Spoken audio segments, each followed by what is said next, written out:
आज सुबह जो चंद ममालिक ने अक़वाम मुत्तहिदा सिक्योरिटी काउंसिल का खसूसी इजलास ईरान की सूरत हाल पर तलब किया, जिसमें ईरान के जो मुस्तकिल मंदूब हैं अक़वाम मुत्तहिदा में, उन्होंने पाकिस्तान का शुक्रिया भी अदा किया दीगर ममालिक के साथ। मैं सिवान की तरफ से उसको सराहना चाहता हूं और मैं ये कहना चाहता हूं कि आज पाकिस्तान का जो मौक़िफ़ था अक़वाम मुत्तहिदा सिक्योरिटी काउंसिल में, पाकिस्तान ने यह साबित किया है कि पाकिस्तान इस बात का अहल था कि उसको मेंबरशिप मिलती यूनाइटेड नेशन सिक्योरिटी काउंसिल की।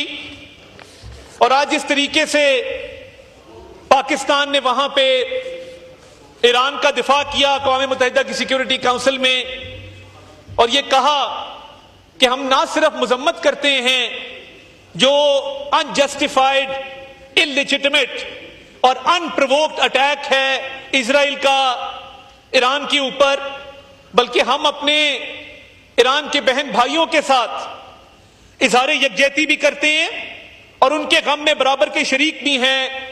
और ये भी हमारे मुस्तकिल मंदूब ने वहां पे बात की कि ईरान को अपने दिफा का हक हासिल है। तो मैं ये समझता हूं कि ये पाकिस्तान ईरान दोस्ती का जो एक तारीखी पस मंजर है वो हमेशा जहन में रखना चाहिए।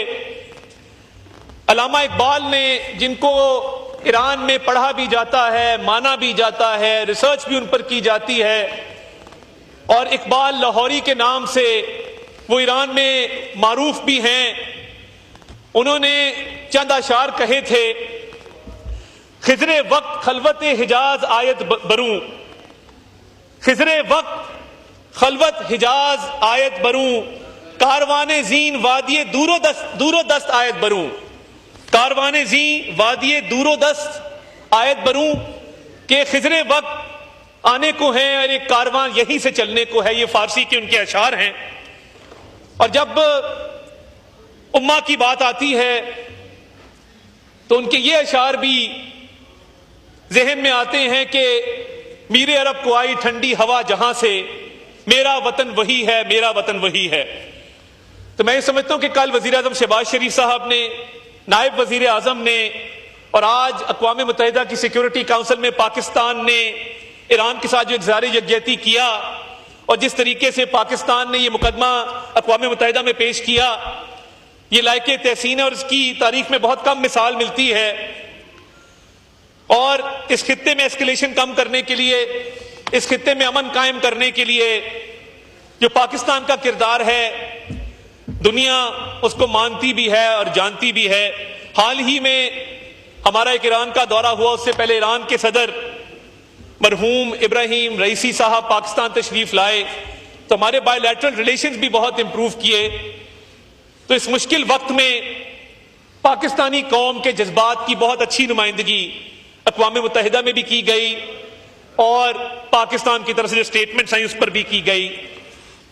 फलस्तीन के निहत्ते मुसलमानों को पाकिस्तानियों ने कभी ना भुलाया था, ना भुलाएंगे। उनका खून, हम ये समझते हैं, कभी रायगा नहीं जाएगा। और मैंने अपनी पिछली तकरीर में जब फलस्तीन की बात की थी तो मैंने ये कहा था कि फलस्तीन का कॉज एक ऐसा कॉज है जो हमारे दिलों के बहुत करीब है और पाकिस्तान ने हर मौके पर फलस्तीनी अवाम के ऊपर ढाए जाने वाले मजालिम की ना सिर्फ मजम्मत की है, बल्कि अगर आप वज़ीर आज़म शहबाज शरीफ की अक़वाम मुत्तहिदा जनरल असेंबली की तकरीर देखें तो उसमें आपको नजर आएगा कि उन्होंने फलस्तीनियों के लिए, गजा के निहत्ते मुसलमानों के लिए जो आवाज उठाई वो पूरी कौम की मंगों की तर्जमानी करती है। कोई ऐसा फोरम नहीं है जहां पे पाकिस्तान ने फलस्तीन के लिए आवाज ना उठाई हो। और पाकिस्तान चंद उन ममालिक में शामिल है कि जिसकी इमदादी सामान पहुंचा है फलस्तीन तक। और मैं पिछली मर्तबा भी जिक्र किया था कि इसमें अल खिदमत फाउंडेशन का बड़ा हाथ है। हुकूमत पाकिस्तान ने, जो हमारे सफीर हैं उर्दन में, मिस्र में, मुख्तलिफ ममालिक के अंदर, उन्होंने इसमें बड़ा किरदार अदा किया है। तो आज इस मौके पर जो हमारे जज्बात हैं फलस्तीनी अवाम को लेकर, मैं वो दोहराना चाहता हूं, और वो हाउस की साइड पर भी पाए जाते हैं और इस साइड पर भी पाए जाते हैं। इस पे हमारा ना तो कोई इख्तलाफ है ना हो सकता है, मगर अफसोस से यह कहना पड़ता है कि इनके चंद नादान दोस्त जो मुल्क से बाहर बैठकर प्रोपेगेंडा मशीनरी चलाते हैं और झूठे बयानात हमारे नाम से मंसूब करते हैं इजराइल को लेकर, उनको यह समझ नहीं आ रही कि हमारा कोई नुकसान नहीं होता, वो पाकिस्तान का नुकसान करते हैं। और इसी हाउस में बैठे इनकी अपनी एक मेंबर अस्मा हदीद ने जब इजराइल के हक में तकरीर की थी, उसके क्लिप्स आज भी मौजूद हैं, वो मेंबर भी आज जिंदा हैं। इनकी तरफ से ना कोई बयान आया, ना उसकी मजम्मत की गई, ना पार्टी ने उस खातून के खिलाफ कोई तादीबी कार्रवाई की, अगर किया तो हमें बता दें। और देखिए, फलस्तीन का मामला हो, गजा का मामला हो, ईरान पे हमले का मामला हो, वजीर आजम, नायब वजीर आजम, इधर के मेंबरान तकरीर भी करते हैं, हर किसी की तरफ से एक्स पर भी पैगाम जारी किया जाता है, स्टेटमेंट्स भी आते हैं। मुझे बता दें कि इनके बानी का अकाउंट मुल्क की फौज के खिलाफ ट्वीट करने में तो नंबर 1 होता है, अभी तक ईरान के ऊपर उधर से बयान अभी तक क्यों नहीं आया? मैं ये सवाल करना चाहता हूं। फलस्तीन पर, ईरान पर यह अकाउंट इतना खामोश क्यों होता है कि जब शोर मचता है? मैं कुछ मशवरा भी आपको देना चाहता हूं कि आपके नादान दोस्त जो मुल्क से बाहर बैठे हैं, इनके बारे में हम तब भी कहा करते थे, हमारे पर मुश्किल वक्त था, हम ऑपोजिशन में थे, हम आपको कहते थे कि ये लोग धरती से जुड़े हुए नहीं है। इतना सा बुरा वक्त आया तो इन्होंने वो दौड़ लगानी है कि इनका नामो निशान नहीं मिलेगा। आज भी वही लोग हैं जो आपके दरमियान और इस मुल्क की सालमियत के लिए खड़े होने वाले लोगों के दरमियान एक डिवाइड पैदा करते हैं और नफरत अंगेज प्रोपेगेंडा करते हैं। तो ये वो लोग हैं।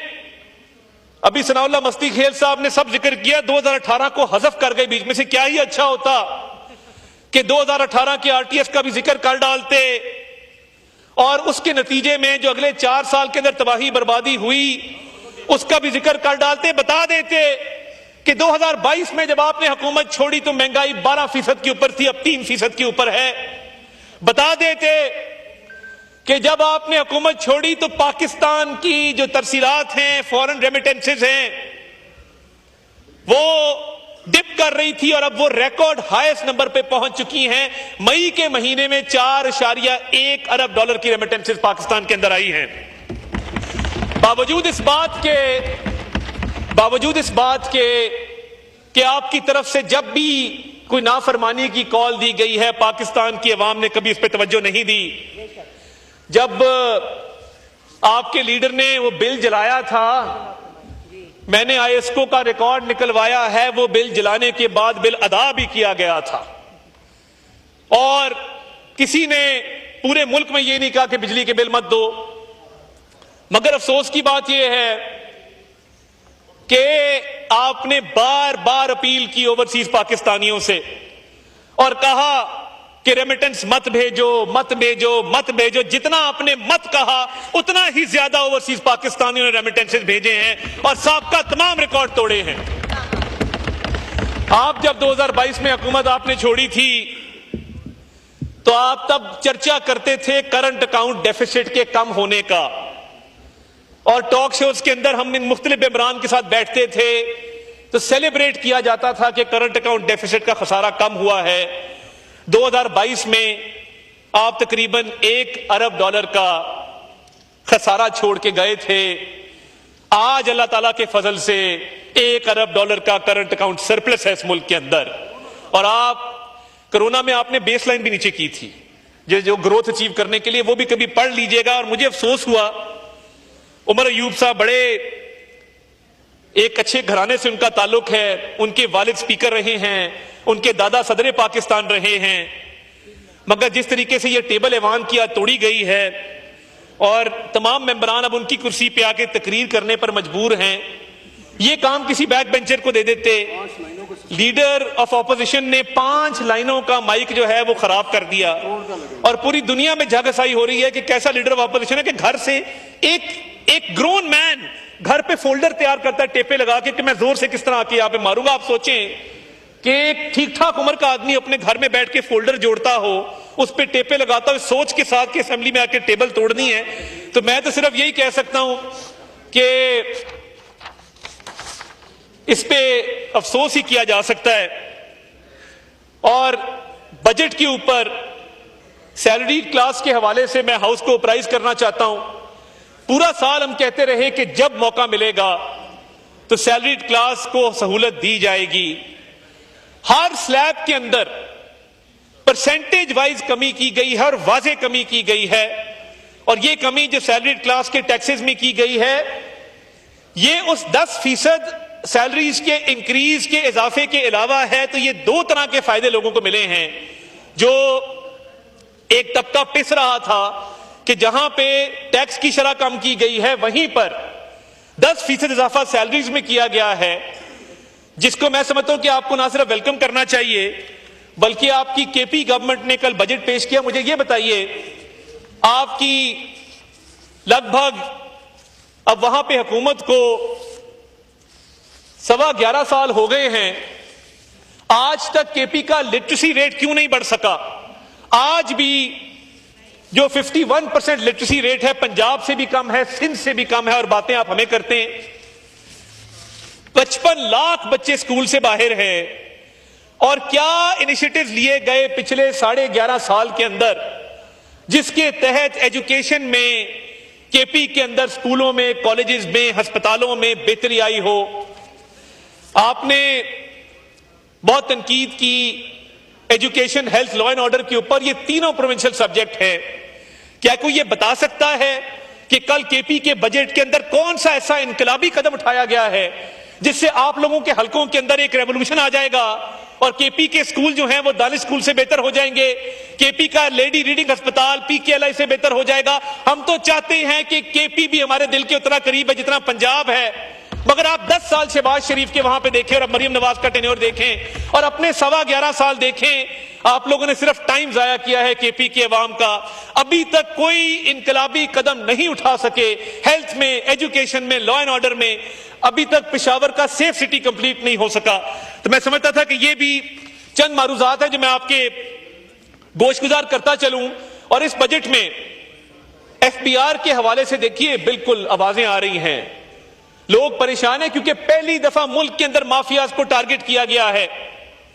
पहली दफा शुगर इंडस्ट्री जो टैक्स देती है उसमें 30% इजाफा हुआ है शुगर इंडस्ट्री के टैक्स में, क्योंकि मिलों के अंदर जाने की इजाजत नहीं थी। शर्मिला बीबी, पंजाब सिंध की शुगर मिलों के अंदर एक सिपाही नहीं घुस सकता क्योंकि वहां पे इजाजत नहीं होती। एफबीआर ने शुगर मिलों के अंदर छापे मारे, स्टॉक्स को चेक किया और रिकॉर्ड टैक्स इकट्ठा किया शुगर इंडस्ट्री से। ये मुल्क की तारीख में पहली मर्तबा हुआ है। और मैं टोबैको इंडस्ट्री की भी बात करना चाहता हूं जहां पे 600 अरब की चोरी होती है। मैं दावत देता हूं अली अमीन गंडापुर को कि आए इस टोबैको माफिया को नुकेल डालें। मुल्क में सिर्फ 2 टोबैको कंपनीज हैं जो मुल्क के अंदर टैक्स देती हैं। बाकी काउंटरफिट सिगरेट जो बनता है और जो टोबैको माफिया हमारे चंद सूबों के अंदर विराजमान है, इधर कोई तकरीर करता है उधर वो अप्रोच हो जाता है। तो ये टोबैको माफिया को भी ये एफबीआर की काविश है। इंशाअल्लाह ताला वो वक्त आएगा, बहुत जल्द आएगा कि ये वजीर आजम के जो इनकलाबी रिफॉर्म्स है एफबीआर को लेकर, कि टोबैको माफिया भी इस मुल्क में टैक्स देगा जिस तरह शुगर वालों ने टैक्स दिया है। ये इस कौम का राइट है, ये इस कौम के गरीब अवाम का हक है कि ये जो बड़ी बड़ी इंडस्ट्रीज हैं जो टैक्स नहीं देती वो टैक्स नेट के अंदर आए। 600 अरब रुपए का जो एक लॉस बर्दाश्त करना पड़ता है गरीब आदमी को, क्योंकि टोबैको माफिया के खिलाफ हम बात करने की हिम्मत नहीं करते, हम जुर्रत नहीं करते। और मैं एफबीआर को, चेयरमैन एफबीआर को सलाम पेश करना चाहता हूं कि वजीर आजम के विजन के तहत कराची के पोर्ट पे पहली मर्तबा फेसलेस अप्रेजमेंट का सिस्टम आया है कि जो कंसाइनमेंट आएगी, ना कंसाइनी को ना कंसाइनर को पता होगा कि कौन सा अफसर है जो कंसाइनमेंट क्लियर कर रहा है। वो एक ऑटोमेटेड सिस्टम है जिसके तहत ना रिश्वत ली जा सकती है ना रिश्वत दी जा सकती है। और क्लियरेंस टाइम में 70% फर्क पड़ा है कि जो कंटेनर कई कई दिन पड़े रहते थे, कई कई हफ्ते पड़े रहते थे कराची के पोर्ट पे, अब वो चंद घंटों में क्लियर होते हैं। ये भी वजीर आजम का विजन था एफपीआर को लेके, जिसने एक बहुत बड़ा फर्क डाला है। एफपीआर टेक्नोलॉजी, आर्टिफिशियल इंटेलिजेंस और सॉफ्टवेयर डेवलपमेंट की तरफ जा रहा है कि तमाम सेक्टर्स में इंशाअल्लाह ताला ह्यूमन इंटरवेंशन को कम से कम किया जाएगा और जो एआई है, इंफॉर्मेशन टेक्नोलॉजी है, उसके जरिए रिकॉर्ड टैक्सेस इकट्ठे किए जाएंगे।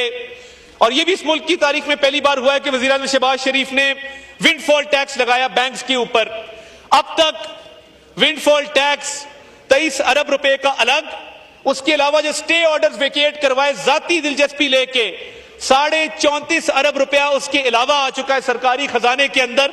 यही वजह है कि जब आईएमएफ देखता है तो वो कहता है कि पाकिस्तान ने अपने ताईं जो फाइनेंशियल रेगुलेशन लागू की है, इजाफी टैक्सेस इकट्ठे किए हैं और एफपीआर के अंदर जो रिफॉर्म्स किए हैं, इनकी तारीख में मिसाल नहीं मिलती। और एग्री सेक्टर के हवाले से मैं ये कहना चाहता हूं कि वजीर आजम ने फर्टिलाइजर पे, पेस्टिसाइड पे कोई नया टैक्स नहीं लगाया और इस पे कोशिश की। अब सूबों का काम है कि वो ज़राअत के शोबे के अंदर अपना किरदार अदा करें और एक ज़राई इनकलाब बर्पा करें, क्योंकि हमने जिम्मेदार के ऊपर मजीद बोझ नहीं डाला और टैक्स नहीं लगने दिया।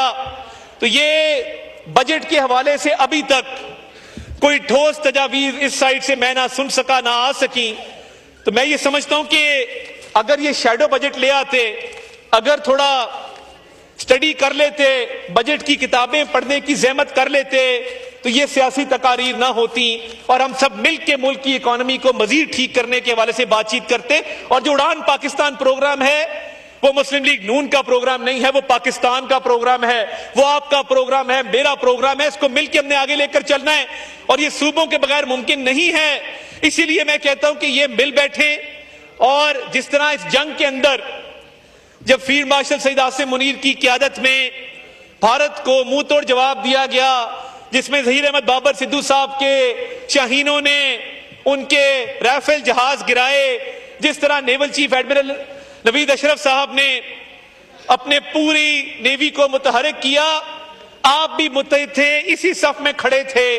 तो जब इकोनॉमी की बारी आती है तब भी हमें यक ज़बान और यकजा होना है और इकोनॉमी को अब ये टेक ऑफ की तरफ जा रही है, हम स्टेबिलिटी से ग्रोथ की तरफ जा रहे हैं। इसमें आपका हिस्सा डलेगा तो तारीख हमेशा आपको याद करेगी कि आपने पाकिस्तान के इकोनॉमिक टेक ऑफ में अपना किरदार अदा किया था।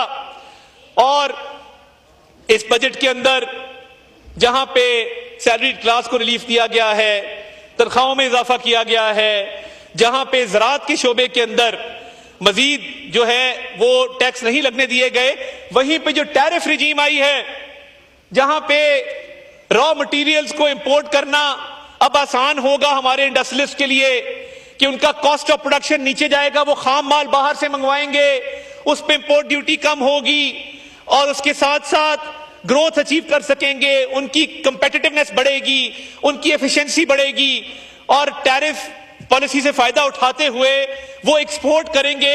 ये वजीर आजम का विजन था शहबाज शरीफ साहब का।